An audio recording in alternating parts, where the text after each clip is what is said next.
Hi guys, welcome to धन।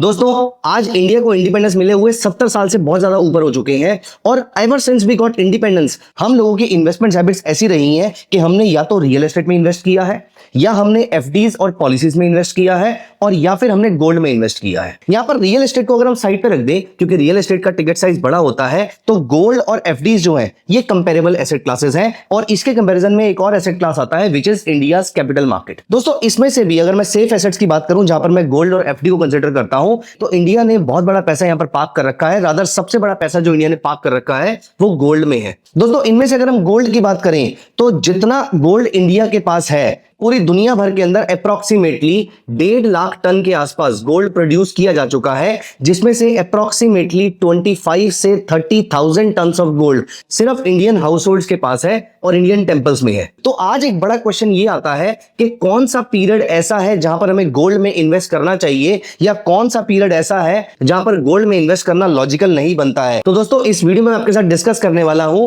कौन से ऐसे 3 फैक्टर्स हैं जिनको ट्रैक करके आप ये पता लगा सकते हैं कि गोल्ड के प्राइसेस ऊपर जाने वाले हैं, नहीं जाने वाले। गोल्ड अपने ऑल टाइम हाई के पास खड़ा हुआ है और यहां पर अगर आप नोटिस करेंगे तो पिछले 20 साल में गोल्ड में कोई भी मेजर करेक्शन नहीं आई है, और कभी भी अगर मेजर करेक्शन आई है that has always resulted in a strong upside, just like equity markets. तो यहां पर मैं आपको गोल्ड बाय करने की सलाह नहीं दे रहा हूं, that is completely your choice, वो आपके रिस्क एपेटाइट पर डिपेंड करता है। लेकिन मैं आपको यह जरूर बताना चाहता हूं कि कौन से ऐसे फैक्टर्स हैं जो गोल्ड के प्राइसेस को अंडरपिन करते हैं कि गोल्ड के प्राइसेस ऊपर जाने वाले हैं, नहीं जाने वाले। दोस्तों, आपके आसपास आप नोटिस कीजिए, फाइनेंशियल मार्केट्स में, फाइनेंशियल डोमेन में कभी भी दुनिया भर में किसी भी टाइम पे अगर आपकी ग्लोबल अनसर्टेनिटी आएगी, for example global financial markets को लेकर अनसर्टेनिटी है, फॉर एग्जांपल दुनिया में पैंडेमिक को लेकर अगर कोई अनसर्टेनिटी है, अनसर्टेनिटी वर्ड्स फाइनेंशियल मार्केट में जहां ऐड हो जाता है, दोस्तों रूल नंबर 1 याद रखना, ऐसे टाइम पर गोल्ड के प्राइसेस ऊपर जाएंगे।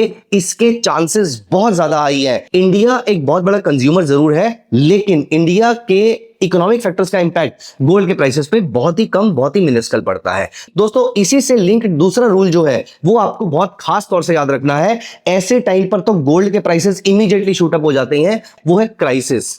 Uncertainty is not equal to crisis, लेकिन अगर अनसर्टेनिटी बहुत डीप हो जाती है तो वो क्राइसिस का रूप ले लेती है। For example global financial crisis, for example pandemic was a crisis. कहीं पर भी दुनिया में क्राइसिस आने वाला है, इक्विटी मार्केट में क्राइसिस नेगेटिवली रिएक्ट करते हैं, लेकिन गोल्ड प्राइसेस को ये बहुत बड़ा बूस्ट प्रोवाइड करता है। जैसे ही क्राइसिस की शुरुआत होगी वैसे ही गोल्ड के प्राइसेस शूट अप करना स्टार्ट कर देंगे। एंड दोस्तों, third factor, last but not the least, one of the most important factor, लेकिन थोड़ा सा आपको इसके लिए एफर्ट करना पड़ेगा। ये फैक्टर कौन सा है? ये है इंटरेस्ट रेट से रिलेटेड। दोस्तों, interest rates are the enemy of gold, क्योंकि गोल्ड आपको कंजम्पशन के सिवाय टेक्निकली और कुछ प्रोवाइड नहीं करता है। इसलिए गोल्ड के लिए सबसे अच्छा एनवायरनमेंट होता है जहां पर interest rates are ultra low. लेकिन इंटरेस्ट रेट्स आज की डेट में लो है, ये मैटर नहीं करता। दोस्तों, रूल याद रखिएगा, जब कभी भी आप ये न्यूज पढ़ें कि दुनिया में इंटरेस्ट रेट्स कम होने वाले हैं, जहां पर इंटरेस्ट रेट्स कम होने की बात होना शुरू हो जाएगा, वहां पर आप याद रखिएगा गोल्ड के प्राइसेस को एक लॉन्ग टर्म बूस्ट मिलेगा।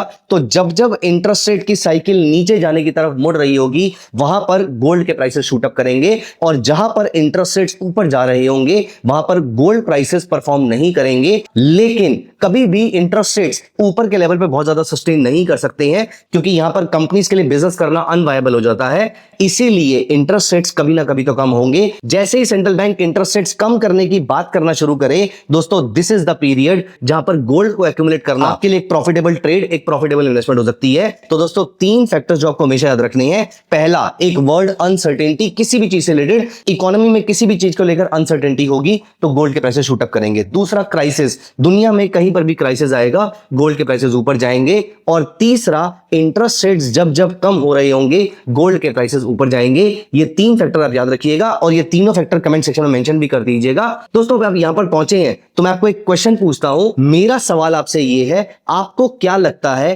कि सिल्वर और गोल्ड का कोरिलेशन कितना है? Do they have a low correlation और आर दे हाईली कोरिलेटेड? इसका आंसर कमेंट्स में जरूर दीजिएगा। गोल्ड और सिल्वर को लेकर आपका जो भी क्वेश्चन है आप कमेंट में लिखिए। डन प्लेटफॉर्म पे आप एमसीएक्स और एनएससी के गोल्ड के प्राइसेस को ट्रेड कर सकते हैं, और अगर आप फिजिकल गोल्ड एक्यूमुलेट नहीं कर सकते हैं तो आप गोल्ड के फ्यूचर्स के थ्रू भी रोल ओवर कर सकते हैं अपनी पोजीशन को।